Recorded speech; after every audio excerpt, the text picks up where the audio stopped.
The Dream, Part 2. After about an hour of staying in my cabin, I decided to get out and see what kind of things Speed Trans has to offer to pass the time during my 18-hour journey, or at the very least decide where should I grab my lunch. I am not in the habit of meeting people during my travels, nor am I the type who seeks adventure. I am a loner by choice. As long as I have my journal and my books, I'm good to go. But no, this train ride might as well laugh in my face because of what's about to happen. Remember the tall guy, Scott? In my exasperation an hour ago with John and Steve, I forgot about Scott. And what was he doing pretending to be a maintenance guy? I thought of the worst. He might be someone looking for his next victim. Is he a burglar? A con man? A stalker? Or worse, a serial killer? My mind is overthinking again. But still, better safe than sorry. With false bravado, I decided to stop by the third car, where the restaurant and the supply shop are located. I headed to the shop because, yes, I was looking to buy that pepper spray. A middle aged woman in uniform attended to me. Hi, do you have any pepper spray? I'm sorry, miss, we don't have that here. A hunting knife, maybe? None of that kind. Sorry. Why? Miss, is someone bothering you? The woman asked with genuine concern. Nah, it's probably nothing. I just feel safe with something handy. Miss, if anyone is bothering you, you can talk to the train crew and ask for the manifesto. Speed Trans makes sure everyone on board is accounted for. I laughed a bit nervously. Thanks, ma'am. I will check that out. Take care, dear. I left the shop somewhat disappointed. Oh well, I will enjoy this travel no matter what. I headed to the bar at the car next to the shop and sat on one of the bar stools. I did not notice the bartender as he was standing a bit far off, cleaning glasses with a white cloth. And then he turned. You! He smiled and winked at me. I've been waiting for you, gorgeous. It was Scott the stalker. I could not be more furious and curious all at the same time. Who are you? Scott. Already introduced myself. No, I mean, what the heck are you doing stalking me outside my cabin?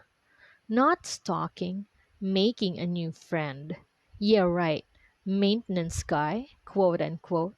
How could you open my door, by the way? Maybe the train people didn't know you have such what? I don't know. Criminal intent? Criminal intent? What are you, a detective? Hey, don't change the subject. Fine. Scott paused for a few seconds. He cleaned a squat glass and was about to pour something from the bar. No thanks. I don't drink. It's just soda.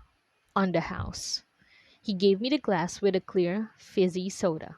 He waited for me to sip. I have no plans of touching that glass. He sighed. Here, let me tell you a secret. He motioned for me to lean closer to him. Then he whispered, I just got my license to practice telekinesis, part of my combat training. He had the gall to shrug at that. What? Are you insane? Shh, not too loud, he whispered. I did not know if I was astounded that he would say such an unbelievable thing, or that I was surprised that I sort of believed him. Then all of a sudden, there was a loud bang at the door. Five alien-looking species, completely geared with laser guns, invaded the place and started pointing their weapons at people. Everything was quiet for a second, when one lady at the corner screamed. Then all hell broke loose. Scott moved quickly and hauled me from my bar stool to keep me safe behind the bar. Lie down facing the floor. Keep your head down. As if I could do anything but. As I lay down on the floor and covered my head, or more like cover my ears and close my eyes, massive restaurant mayhem took place. Now, this is not the usual mayhem, see. They, the bad guys, or aliens, were exchanging fire lasers with Scott, and as I peeked a bit, some of the patrons in the restaurant were also carrying laser guns, fighting those aliens. It was all a blur to me, but very much like that in the middle of a sci fi movie. All the while, I was praying for any divine intervention. After about 3 minutes of this fight, it went silent. I saw Scott lying on the floor, holding his wounded side near his abdomen. He was trying to keep himself from bleeding. I heard some groans on the other side of the bar, but no alien sounds, which meant all of those invaders were either dead or gone. I could not believe what just happened. Then I heard people coming through and one guy shouting, "Everyone stay where you are. Medics will attend to all wounded." I saw Scott groaning now and his hands trying desperately to stop his bleeding. I immediately went to his side and got one of my clean hankies inside a pocket of my jeans. "What are you doing?" he weakly asked. "Atoning and helping." "Atoning for what?" he asked between heaves of breathing. "For not believing the telekinesis thing. And that training." He had the tenacity to smile a bit. "Ah, all is not lost then. Still, a high price to pay just for a proof for a gorgeous woman. You are delirious." "Oh, yeah?" He said this as I tended to his wound. Then he grabbed my head and was about to kiss me. And then the alarm on my phone woke me up. The end. Thanks for hearing this story. Hoping to finish another one, several chapters this time. Please don't forget to subscribe and like my channel.